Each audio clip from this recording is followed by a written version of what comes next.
അപ്പോൾ എന്നോട് ഒരുപാട് പേര് ഡയറ്റിന് വരുന്നവരും അല്ലെങ്കിൽ പേഴ്സണലായിട്ടുള്ള മെസ്സേജിൽ ചോദിക്കുന്നതാണ്, ഇതാക്ക് PCOD ഉണ്ടായിരുന്ന അല്ല തൈറോയിഡ് ഉണ്ടായിരുന്ന. PCOD ഉണ്ടാകുന്നൊന്നും ചെക്ക് ചെയ്തൊന്നും നോക്കിയിട്ടില്ലായിരുന്നു. കാരണം സെക്കൻഡ് പ്രഗ്നൻസി എനിക്കായത് 11 വർഷങ്ങൾക്ക് ശേഷമാണ്. പിന്നെ ആ ടൈമിൽ എന്താ പറയുക, ഇറഗുലർ പീരീഡ്സ് ആയിരുന്നു. ഇപ്പോൾ ഏതെങ്കിലും ഒരു മാസം വന്നാൽ പിന്നെ മറ്റേ ആണ്ടും പറപ്പും കണക്ക് ഇങ്ങനെ കാത്തിരിക്കണം. അപ്പം വയറിനൊക്കെ നല്ല തടിപ്പും കാര്യങ്ങളൊക്കെ ഉണ്ടായിരുന്നു. നല്ല ക്ഷീണമായിരുന്നു. രാവിലെ എഴുന്നേൽക്കുമ്പോഴേക്കും കാല് കുത്താൻ പറ്റത്തില്ലായിരുന്നു. മാഷാ അല്ലാ, അതിലൊക്കെ ഒരുപാട് നമ്മൾ എന്തൊരു ബുദ്ധിമുട്ടായിട്ടും ഡോക്ടറെ അടുത്ത് ചെല്ലുമ്പോഴത്തേക്കും ഡോക്ടർ ആദ്യം പറയുന്നൊരു കാര്യം എന്താണെന്ന് അറിയാം, വെയിറ്റ് കുറയ്ക്കാതെ ഒന്നും നടക്കത്തില്ല എന്ന് പറയും.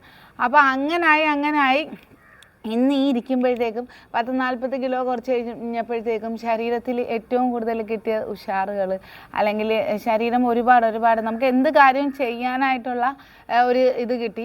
ചിലർ പറയുന്നൊരു കാര്യമുണ്ട്, എന്താ പറയുക, ഒരു ലൈഫല്ലേ ഉള്ളു, അത് ഈ ഡയറ്റൊക്കെ ചെയ്ത് എന്തിനാണ് കളയുന്നത്? അങ്ങനല്ല. ഈ ഡയറ്റ് ചെയ്ത് അല്ലെങ്കിൽ നമ്മൾ ആ ഒരു രീതിയിൽ ഫുഡ് കൺട്രോളും കാര്യങ്ങളൊക്കെ ആയിട്ട് വരുമ്പോഴത്തേക്കും ആ ലൈഫിൽ ഇന്ന് എന്താ പറയുക, ലൈഫിൽ ഒരുപാട് ഈ ഇന്നത്തെ ലൈഫ് സ്റ്റൈൽ ഡിസീസൊക്കെ കൊണ്ട് ഒരുപാട് ബുദ്ധിമുട്ടുന്ന കാലഘട്ടമാണ്.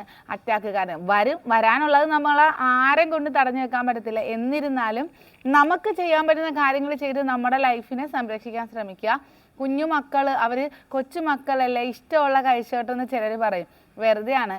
ഇന്ന് 15 വയസ്സുള്ള കുഞ്ഞിന് ഫാറ്റി ലിവർ, ഷുഗർ. ഞാൻ ഒരുപാട് 10 വയസ്സ് മുതൽ ചെയ്യുന്ന നമ്മുടെ ഡയറ്റിലെല്ലാ മക്കളും.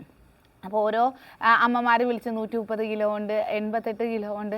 അപ്പോൾ അതൊക്കെ കേൾക്കുമ്പോഴത്തേക്കും സത്യം പറഞ്ഞാൽ സങ്കടം തോന്നും. കാര്യം അവരും ആ ഒരു ഇന്നത്തെ കാലഘട്ടത്ത് ഈ തടിയാതടിച്ച് എന്നുള്ള വിളി കേൾക്കൽ, അല്ലെങ്കിൽ ഒരു ഡ്രസ്സ് ഇടുമ്പോഴുള്ള കളിയാക്കൽ.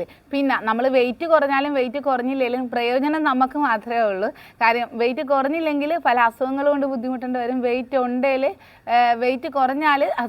കുറഞ്ഞാൽ നല്ല കാര്യങ്ങളൊക്കെ നമുക്ക് ചെയ്യാൻ പറ്റും. ഇഷ്ടമുള്ള ഭക്ഷണങ്ങൾ കഴിക്കാൻ പറ്റും. നാട്ടുകാർ നല്ലത് പറയുമെന്ന് പറഞ്ഞാൽ ആരും വെയിറ്റ് കുറയ്ക്കാൻ ഇറങ്ങണ്ട. വെയിറ്റ് കുറഞ്ഞാലും കുറഞ്ഞില്ലെങ്കിലും ഇപ്പോൾ വെയിറ്റ് ഉള്ളപ്പോഴത്തേക്കും നമ്മുടെ വണ്ണത്തെക്കുറിച്ച് ആകുലതപ്പെട്ട് നടക്കുന്ന ആൾക്കാർ വണ്ണം കുറഞ്ഞു കഴിയുമ്പോഴേക്കും നമ്മളോട് പറയും, ചാകാൻ പോകുന്ന കോലമായല്ലോ, കണ്ണ് കുഴിഞ്ഞു പോയല്ലോ, എല്ല് തള്ളിയല്ലോ, മതി, ഇനിയും പോയാൽ ചത്തുപോകും എന്നുള്ള രീതി പറയും. അപ്പോൾ അതൊന്നും മൈൻഡാക്കാൻ ആരും നിൽക്കണ്ട. നല്ലൊരു വെയിറ്റ് ലോസ് ചെയ്യണമെങ്കിൽ നമ്മുടെ കൂടെ കൂടാം. തീർച്ചയായിട്ടും നാത്തുൻസി നിങ്ങളോടൊപ്പം ഉണ്ടാവും. അത് ഉറപ്പായ ഒരു ഹെൽത്തി ആയിട്ടുള്ള റിസൾട്ടുമായിട്ട് 10 വയസ്സ് മുതലുള്ള കുഞ്ഞുമക്കൾ നമ്മുടെ ഡയറ്റ് ചെയ്യണമെന്നുണ്ടെങ്കിൽ അത്രയും വിശ്വാസത്തിലാണ് നമ്മളെ ഏൽപ്പിക്കുന്നത്. അപ്പം മാഷാ അല്ലാ, നല്ലൊരു ഡയറ്റ് ചെയ്യാനും ഹെൽത്തി ആയിട്ട് വെയിറ്റ് ലോസ് ചെയ്യാനും നമ്മുടെ കൂടെ കൂടിക്കോ.